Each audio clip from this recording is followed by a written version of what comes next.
Not all storms come to disrupt your life. Some come to clear your path. Have you ever noticed that in relationships it's rarely the loud crashes that hurt the most?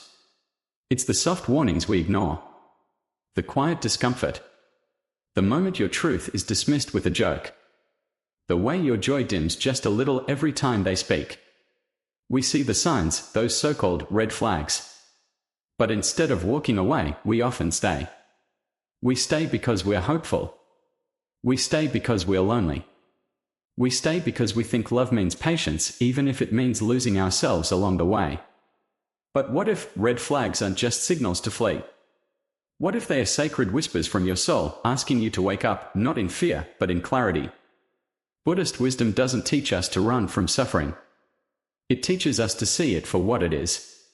To meet life's storms not with panic, but with presence. To understand that pain often arrives as a teacher, not a punishment. In this video, I want to walk with you through 5 red flags in relationships that we should never ignore, not with fear or resentment, but with loving awareness. These aren't just relationship tips. They are invitations to return to yourself, to choose peace over confusion, and to recognize when love is no longer love, but emotional erosion. So take a breath. Settle into this moment. Because what we are about to explore may not just be about relationships. It may be about you remembering who you are and what you truly deserve. Let's begin. The subtle disrespect that silently breaks you.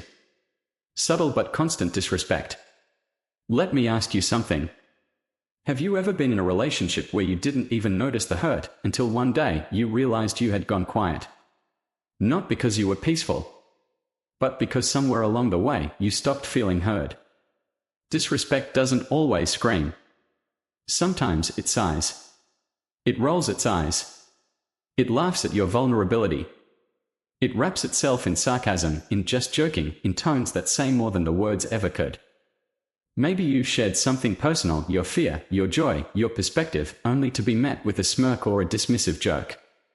Maybe every time you try to speak up, you find yourself being made the punchline, not the partner.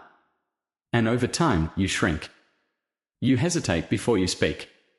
You start questioning yourself. Am I too sensitive? Am I making this up? Maybe they didn't mean it that way. But here's the truth, you feel what you feel for a reason. The Buddha once said, "Speak only when your words are more beautiful than silence." Now think about that. If someone's words consistently make you feel smaller than silence would have, what does that say? Disrespect isn't just about raised voices or insults. It's about tone. It's about energy. It's about the quiet erosion of your sense of worth.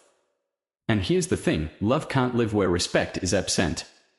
You can pour your heart into a relationship, show up with patience, empathy, loyalty, but if the other person doesn't speak to you like you matter, your love becomes a one-way effort. It becomes performance instead of partnership. So, if you're constantly walking on eggshells, trying not to trigger sarcasm or mockery, pause. Ask yourself, why am I afraid to speak my truth here? Respect is the ground on which love stands. Without it, even the most passionate connection will slowly collapse. And no amount of chemistry can compensate for the pain of not being taken seriously. Remember, a person who truly sees you, who values your presence, will never speak to you in a way that dims your light. They won't make you doubt your voice. They won't laugh at your pain. They'll meet you in your honesty and honor it. So, if you've gone quiet, not out of peace but out of self-protection, it might be time to ask, is this love, or am I slowly disappearing? Disrespect doesn't always come in big waves. Sometimes it arrives as tiny drops until one day you're drowning in silence. Don't ignore this red flag. You don't have to justify it, fix it, or prove yourself. You just have to listen to yourself. And if your peace is slipping away, maybe it's time to speak up. Or to walk away. Emotional manipulation disguised as guilt.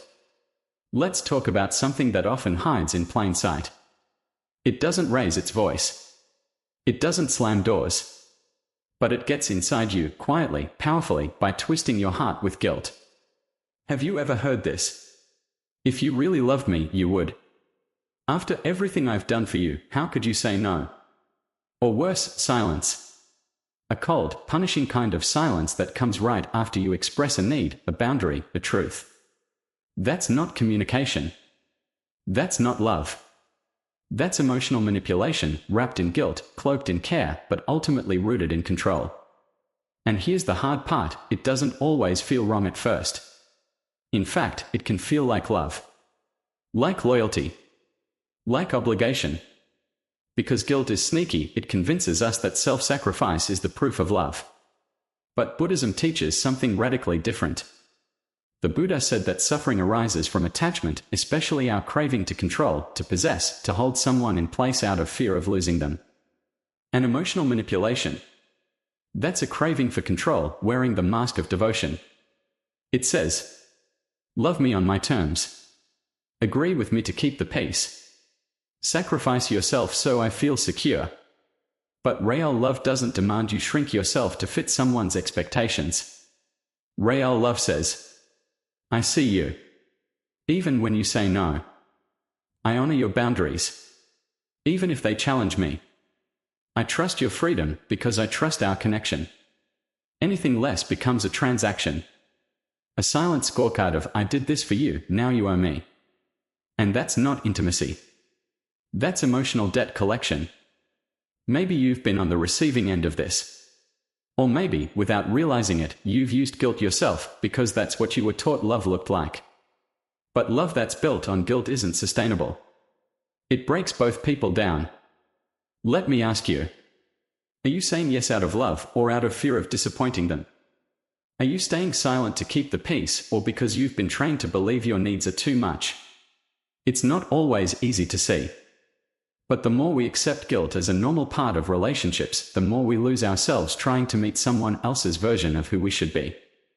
Buddhist wisdom reminds us, freedom is the ground of true connection. Love doesn't bind, it supports. It doesn't twist, it trusts. So if someone is constantly using your kindness as leverage, if your boundaries are always met with guilt trips or emotional withdrawal, know this. That is not your fault. And it is not your burden to carry. You don't have to prove your love by abandoning yourself. In fact, sometimes the most loving thing you can do, for both of you, is to stop participating in the cycle. To stop dancing with guilt. To speak with clarity. To choose peace over pleasing. Because in real love, there's room for honesty. There's room for space. And most importantly, there's room for you. When their words and actions live on different planets. Let's be honest, words are easy. It doesn't take much to say, you mean everything to me. Or I'll be there for you, no matter what. We've all heard promises that sounded like poetry, but felt like empty space. Inconsistency is one of the quietest, yet most painful red flags in any relationship. Because it creates a constant puzzle, one you're always trying to solve. They say you matter, but they rarely show up when it counts. They make plans, but forget to follow through. They tell you all the right things, but their behavior whispers a different truth. And that whisper gets louder over time. You start to question yourself. Am I asking for too much? Maybe I just need to be more patient. Or worse, maybe I'm the problem.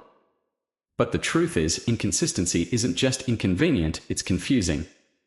And confusion is the opposite of peace. There's a Buddhist teaching that says, 3 things cannot be long hidden, the sun, the moon, and the truth. No matter how beautiful the words are, if the actions don't align, the truth always finds a way to reveal itself. Think about it, real love isn't a riddle. It doesn't leave you guessing. It's consistent. It shows up. It lives in the small things, like remembering what matters to you, standing beside you when things get hard, and showing you through actions that you are seen and valued. When someone says all the right things but does the bare minimum, what they are really offering is a version of themselves, not the reality of who they are. And yet, many of us cling to that version. Not because we are foolish, but because we are hopeful. We hold on to potential, the person we believe they can become, not the person they keep showing us they are. But here's the hard truth. Potential is not a promise. It's only a possibility. And love based on possibility often turns into waiting for change that may never come. If you find yourself constantly decoding messages, analyzing every text, or wondering what version of them you'll get today, pause. Ask yourself,